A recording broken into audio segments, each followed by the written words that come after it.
नमस्कार साथियों, आपका अपना ITI यूट्यूब चैनल पर आप सभी लोगों का हार्दिक स्वागत है।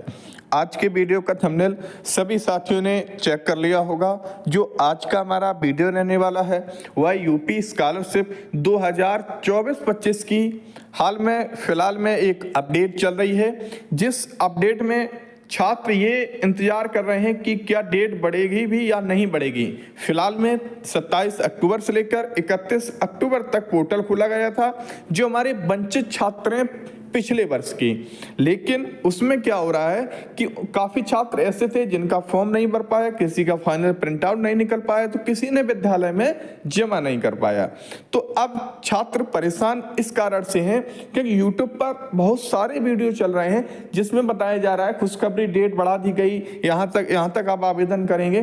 तो हम डेट बढ़ाने के उपलक्ष्य में आपको सच्चाई बताएंगे कि आपकी डेट बढ़ेगी या नहीं बढ़ेगी, और अगर आपकी डेट बढ़ाई जाती है तो कितने दिनों तक बढ़ाई जाती है, क्या डेट बढ़ाने का क्या उनका औचित्य रहेगा, ये सारी चर्चा इस वीडियो में हम करने वाले हैं। और प्रयास ये रहेगा कि इस वीडियो के अलावा कोई दूसरा वीडियो आपको देखने की आवश्यकता नहीं पड़ेगी कि स्कॉलरशिप की डेट बढ़ेगी भी या फिर नहीं बढ़ेगी। और अगर आपका अपना ITI यूट्यूब चैनल पर पहली बार जुड़े हो तो इस यूट्यूब चैनल को सब्सक्राइब कर लें, बेल आइकन को प्रेस कर लें। हमारा प्रयास ये रहता है वीडियो कम समय का रहे लेकिन जानकारी आपके पास सटीक पहुंचे।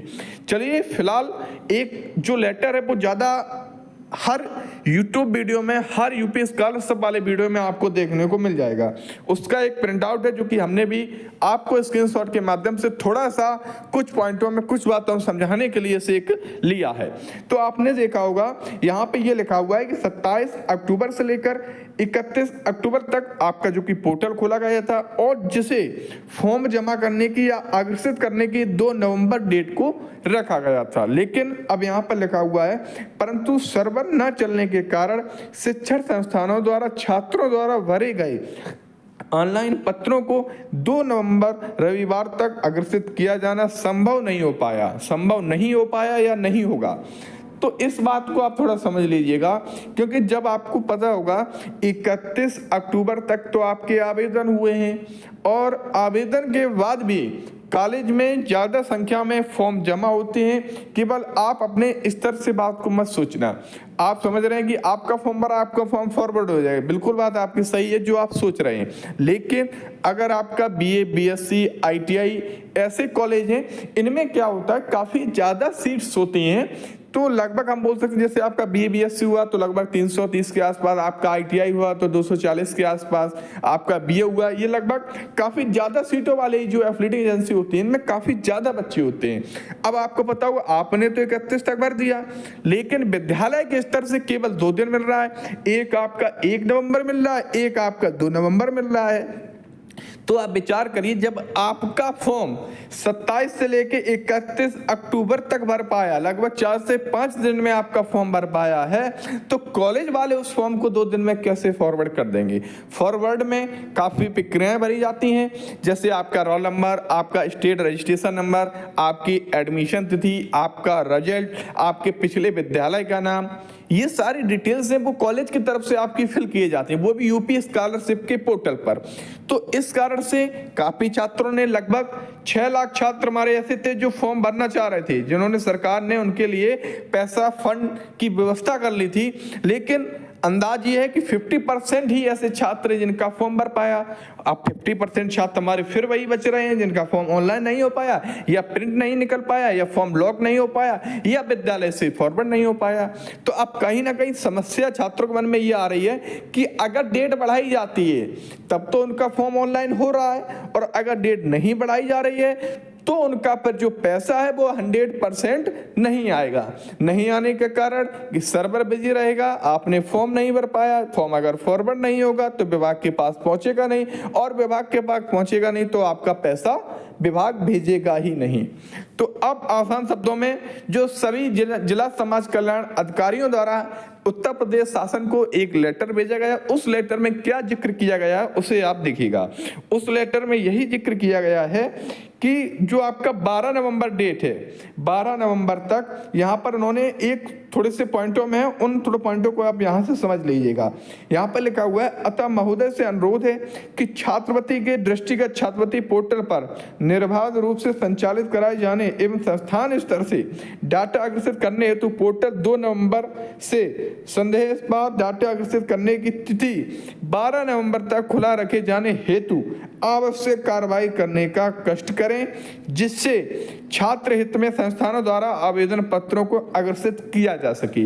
लगभग सभी जिले के जो समाज कल्याण अधिकारी होते हैं, उन्होंने केवल अपना एक एप्लीकेशन लिखा है कि इन छात्रों की डेट को 12 नवंबर तक बढ़ा दिया जाए, 12 नवंबर तक बढ़ा दिया जाए, जिससे कि वह अपने फॉर्म को ऑनलाइन कर सकें, फॉर्म को लॉक करवा सकें, फाइनल सबमिट लॉक करवा सकें और अपने विद्यालय में जमा कर सकें और उनका फॉर्म फॉरवर्ड किया जा सके। लेकिन अब हम आपको सीधी सीधी बातों में बता देते हैं। लगभग आप समझिए कि 6 लाख छात्र थे जिन्हें स्कॉलरशिप भेजा जाना था। लगभग 300 करोड़ रुपए का जो फंड था वो सरकार ने अपने पास मंगवा लिया था, अपने पास इकट्ठा कर लिया था कि इन छात्रों को जो पैसा है वो ट्रांसफर किया जाना है। लेकिन 50% ही छात्र हैं जिन्होंने फॉर्म भर पाया। तो अब हमें ये लगता कि अगर आपकी डेट को बढ़ाया जाएगा तो डेट को केवल 2 से 3 दिन ही आपकी डेट को बढ़ाया जाएगा। लेकिन अब बात ये आती है कि सर अभी कुछ दिनों बाद करेक्शन पोर्टल ओपन हो जाएगा तो हमारी डेट बढ़ेगी कब? तो हम बताना चाह रहे हैं, जैसा कि आप ओवरऑल शब्दों में समझ सकते हैं, आज आपकी 4 नवंबर हो चुकी है, आज आपकी 4 नवंबर हो चुकी है। अगर आपका पोर्टल खोला जाएगा तो पोर्टल आपका 5, 6, 7 और 8 लगभग 4 दिन के लिए, जहां तक मेरा अंदाज है, जो आपका पोर्टल खोला जाएगा 5, 6, 7, 8 ये 4 दिन के लिए जो आपका पोर्टल है वो खोला जा सकता है, क्योंकि विभाग के पास सारा डाटा है, कितने फॉर्म भरे गए, कितने फाइनल सबमिट लॉक हुए और जितने फॉर्म भरे गए उतने में से फॉरवर्ड कितने हुए। तो सरकार के पास सारा डाटा है, सरकार को किसी से कुछ डाटा जानने की आवश्यकता नहीं है। अगर सरकार पैसा देगी तो 101% आपकी डेट को बढ़ाया जाएगा और सरकार का अगर विचार ही नहीं है पैसा देने का तो आप कितनी भी शिकायत करते रहें कि बस शिकायत का प्रेशर तो पड़ता है। हमने आपको पिछले वीडियो में बताया था, अगर आप 1076 पर, अगर आप समाज कल्याण विभाग के हेल्पलाइन नंबर पर आप कंप्लेन करेंगे तो कंप्लेन का जो डाटा है तो डीएम स्तर से भेजा जाता है। जो मुख्यमंत्री पोर्टल पर आप शिकायत करते हैं वो डीएम के माध्यम से ही शिकायत अन्य विभागों में भेजी जाती है। तो कहीं ना कहीं डीएम के पास पावर होता है, कहीं ना कहीं उसका जो वर्चस्व होता है कि आपकी पूरी मदद करेगा। तो इस तरीके से अगर आप ज्यादा से ज्यादा कंप्लेंट करेंगे तो कंप्लेंट का क्या होता है, आप अगर उत्तर प्रदेश के निवासी हैं तो हर जिले से आप कंप्लेंट करें। अगर आपका पैसा नहीं आया है, अगर आपका फॉर्म फाइनल सबमिट नहीं हो पाया तो जितने ज्यादा से ज्यादा कंप्लेंट करेंगे, और कंप्लेंट भी एक छात्र अलग अलग 2 से 3 नंबरों से अपनी कंप्लेंट को दर्ज करवाए, जिससे ज्यादा से ज्यादा संख्या में कंप्लेंट पहुंचेगी तो विभाग के पास भी उन कंप्लेंटों का निराकरण करने के लिए कुछ ना कुछ आपको जवाब जरूर देना पड़ेगा।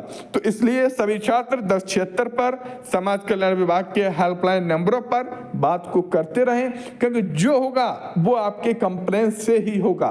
क्योंकि विभाग अगर डेट बढ़ाएगा तो विभाग के पास तो सारा डाटा है, वो आराम से किसी चिंता की ना किसी परेशानी को डेट के आगे बढ़ा सकता है।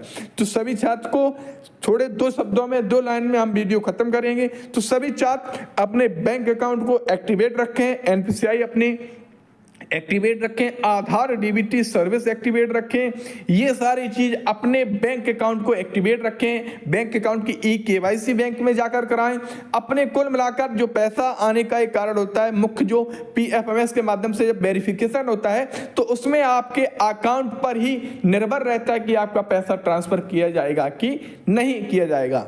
और डेट आने वाले समय में अगर कोई लेटर या छोटी सी भी सूचना आएगी तो सबसे पहले सटीक जानकारी आसान भाषा में आपका अपना ITI यूट्यूब चैनल के माध्यम से आपको मिल जाएगा। अब आपको केवल शिकायत करना है और इंतजार करना है डेट बढ़ने का। तो सभी साथियों को जो हमने जानकारी बताई है कि अगर आपकी डेट बढ़ेगी तो क्या कारण रहेगा और डेट बढ़ेगी तो कब तक बढ़ेगी, तो ये सारी जानकारी हमने पूरा प्रयास किया है आसान शब्दों में आपके पास पहुंचाने का।